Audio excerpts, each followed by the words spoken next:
Hi friends, how are you? I hope you guys are all doing absolutely amazing. I'm gonna apologize in advance for the lighting. We have not had like sunshine for months. I think Friday afternoon it was finally sunny, but other than that it's just been like gloomy, and I usually depend on all that natural light, so I'm sorry. I hope this isn't too dark. I hope everything is okay, and I hope you guys are all doing well. I'm Diana. Welcome back. Even better, I love all my new friends. This has been so exciting for me. I do have a few things to show you. I did not do my hand towel or dish towel that I was planning on doing. So, I think I'm kind of like a mood crocheter, right? So you know how you'll be working on something and you just kind of get tired of it and you got to do something else, but it's got to be something exciting to you. Like, I'm totally a mood reader. Like, I like specific genres of books. I mean, I'll admit that, but like, I can't be told what I'm going to be reading. I have to see something. It has to like kind of ignite, and then I'll be able to read it. And I think that's the same way I am with crocheting.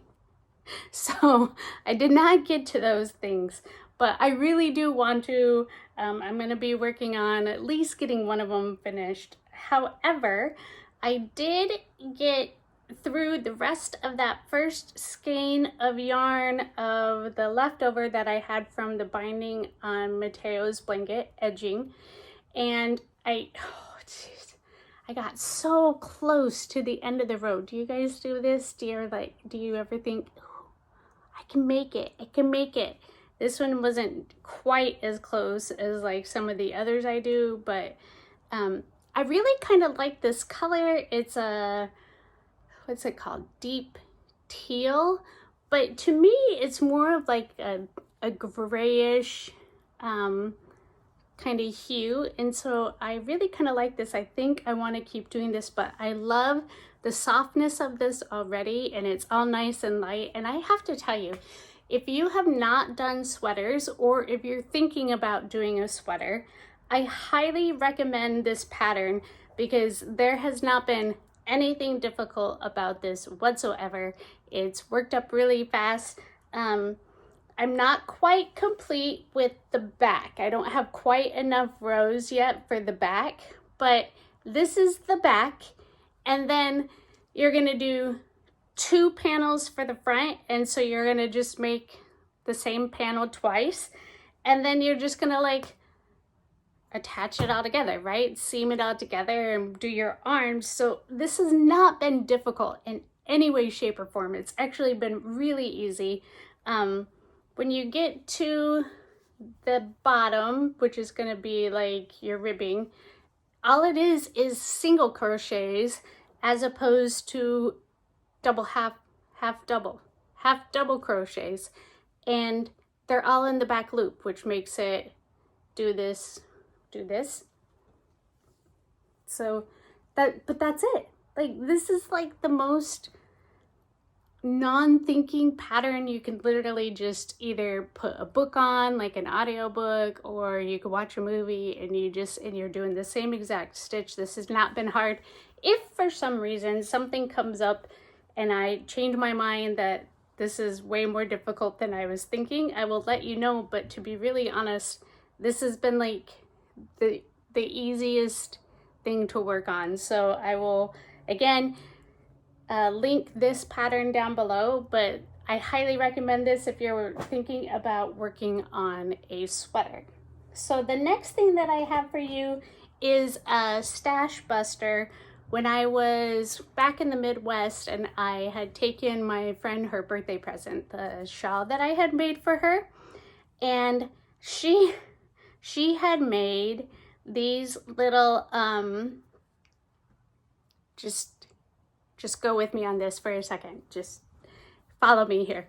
She had made these little popsicle holders, right? And so I was like, oh my gosh, that's such a good idea. I could do that because, you know, the popsicles I usually just wrap a paper towel around it for Maddie because your hand gets all cold and everything. And she's like, she does daycare. And so she's like, she had made these popsicle holders, and all you do is you just slip this on around the bottom of the popsicle. So that way their hand doesn't get cold. And this is just the I Love My Cotton. I was like, oh, I'm going to make up a couple of those. Now, I will have that pattern that I followed below. However, it started with a 2-chain, and then you like do your 4 into the first chain, and then you're doubling. You could also do a magic circle or a magic ring, whatever you call it. But that kind of made the end really pointy, in my opinion. And so I just did a rectangular bottom instead that just like keeps the bottom all wide, as opposed to a circle. You can do this any way that you want. I mean, really, this is just like, you could use scrap yarn. I just used some of the I Love My Cotton yarn, and I make a couple more just to have on hand for the summer. But yeah, so just a really super fast, easy stash buster.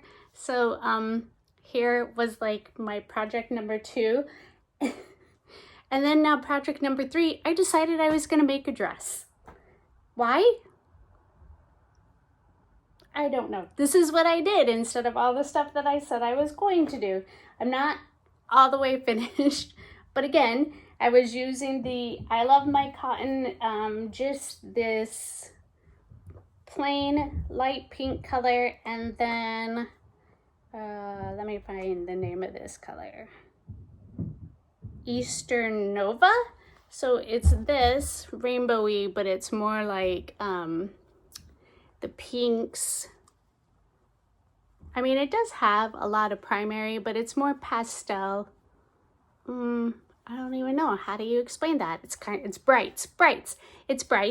It's more brights. So that's what I decided to do. The pattern that I found was for a size 6 in little girls. I decided to do this for Maddie. I know we're really shocked by that. My husband told me I needed to get a pet and just start making pet outfits because all I do is make things for Maddie. But that's where we are right now. So I did the top in the plain, and now I'm working on the skirt of it. And look how cute this is with the little flower pattern that it ends up making. Now I had measured one of her sundresses while I was out there, so I knew that I needed this to be roughly 11 inches. And so that's how I figured out how to scale the pattern down. It says to start with a chain of 102, and so what you need to do is it needs to be a multiple of 3. So I'll tell you that right now. And then I just kind of shortened things up a little bit in keeping it all even. I think like it had said to do when you're working across before you start working on the straps. I think it had said like 14, I did 12. So you can figure out how you want to do that.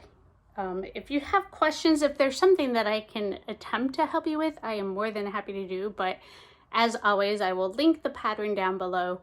And let me just tell you though, as I've been working on the skirt part of it, the pictures are the best way to go, in my opinion, in following the pattern. She did have like a little pattern written up, like, the pictures, you know how it has like the picture pattern? I'm not making any sense. That it looks like it's on a graph, okay? So there is like that type of a pattern. She has written out instructions, and then she has like actual snapshot pictures. I recommend you can read it and then follow the snapshot pictures, because to me that makes it the easiest to follow in knowing when you're going to be adding stitches and where you're going to be going when you're making this little flower pattern. I am going to do another section like this down, and then I'm going to put a little decorative bottom on it, and I think I'm going to edge it. So I'll probably edge the straps, the sleeves, and then the neck. So by next week for sure, I will have this all done. I started this yesterday, and like I said, usually I did a lot of reconfiguring, ripping out, trying to figure out exactly how many stitches that I needed to be able to make it the size that I wanted. But then once I did that, it's gone really fast. So yeah, so if you decide one day that you're going to make a dress, I recommend this one. It's been really good, a nice little sundress.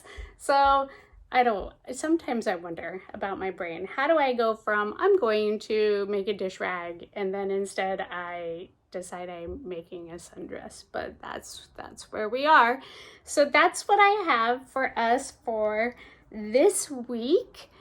Please let me know what you guys are working on. If you have any ideas for stash busters, something for the yarn, especially I seem to have all this cotton yarn. I'm trying to figure out why I bought all of this in the first place. I honestly have no idea. But if you have any ideas, please leave them in the comments. Let me know if there's something that you want me to try. You can either put it in the comments or you can always email me. I have my email in the description below as well. And hopefully maybe we can work on something together. That would be so fun. But again, I hope you guys are all doing absolutely wonderful. I can't wait to see you all next week, and I hope to hear what you're working on, what you're doing, how life is going. Tell me how the weather is. Tell me if you have any plans for the summer, and I will see you guys all next week. Bye.